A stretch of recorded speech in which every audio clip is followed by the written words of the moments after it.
You guys are talking about the bikes of Supercross. I really wanted to come over here and get Josh Hill's bike and just kind of walk over it with you because they made some switches here. So introduce yourself, tell us the title and how you got with Josh, and come in a little closer here, and give us some background on your mechanic skills. Yeah, so my name's Charles Pearson. I work for the Tedder family with the electrical side of the company, and I've previously worked with Bobby Hewitt and Hunter Hewitt. I was his practice mechanic back in the day when he was doing Supercross, and the Tedders reached out to me and asked if I wanted to turn some wrenches for Josh, so I said, of course, I can't pass that up. So did you know anything about Josh prior to this, or did you have a relationship with him, or is this all brand new? This is all brand new. I knew the brothers, Josh and Justin, were cool kids, and I just wanted to be a part of it. All right, so let's run down some things on this motorcycle. Obviously, you guys have made some changes, and I don't know if you know why or the hows and things, but for me, the big change, you guys went from WP to Enzo KYB internals. So I guess that was more of a comfort situation, but if you can give us some background on that. Yeah, the boys they wanted to give Enzo a try, and we've been doing a lot of testing with Yoshi and Ross, and I think they got it pretty dialed in. How many days did you guys actually have to go test with Rossi and the gang? A couple days, not too many, but a couple. But so if you guys are out there wondering, I'm sure you guys at home have a KTM Husqvarna gas. A lot of you guys ask me about KYB inserts. That is the new thing versus a WP drop-in or even going to cone valves. So even here, professional Supercross racers, Justin Hill and Josh Hill, are using KYB internals. And I think for most of the reason is just for front-end feel and comfort, especially when the track goes to crap. You got a lot of square edge, a lot of things that these guys are picking up when they go up faces of jump. So feel is very important.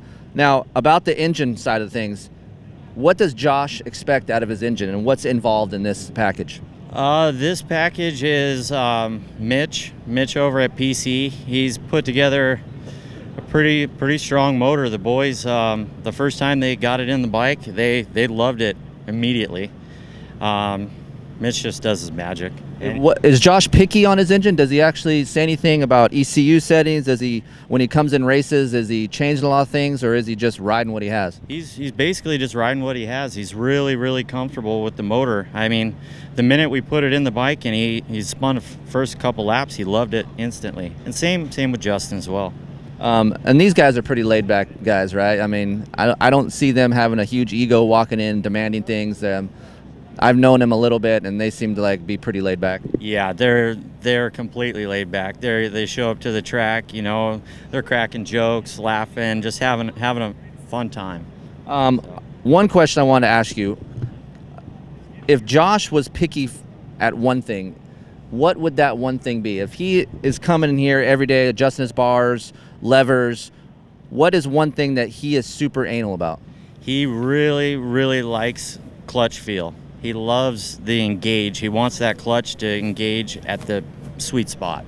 So we've been playing with clutches and stuff, and I think we got him dialed in. I think we're good to go. All right, guys, this is the unit right here. Give us the full team name rundown, so because I usually mess these things up. Yeah, no, it's Team Tedder Racing, sponsored by Monster, Mountain Motorsports, Motul, Renthal, SDG USA, Galford, Decal Works, Acerbis, Dunlop, Ogio, AP Designs, Twin Air. That's about it. Yeah. So most of this stuff, I think you guys at home could probably buy yourself and make a replica of this machine. When we pan around this bike, you will see a Recluse slave cylinder, and so what that does, you might see a couple of those around these bikes in the pits, is it helps what he's talking about, Josh's engagement. So it really gives a more linear engagement, a longer throw, so when these guys do the starts, it's not so grabby. And where that comes into play is when you're 10 minutes, 15 minutes in the main event, and you got all these square edge, and you got all these ruts in these bowl turns. You see these guys cutting down. You don't want to have a clutch that's grabby. That really upsets the chassis. So that slave cylinder really acts like a smoother engagement. It gives that bike less of bite, is what I like to call it, just a little bit less bite coming out of a corner. So that is one key thing that you guys at home could look at on your hydraulic KTM, Husqvarna, or gas machines. All right, guys, so I did this last year a little bit. I kind of like to sit on some of these guys' bikes and just feel it out and just give you the lay of the land for the cockpit.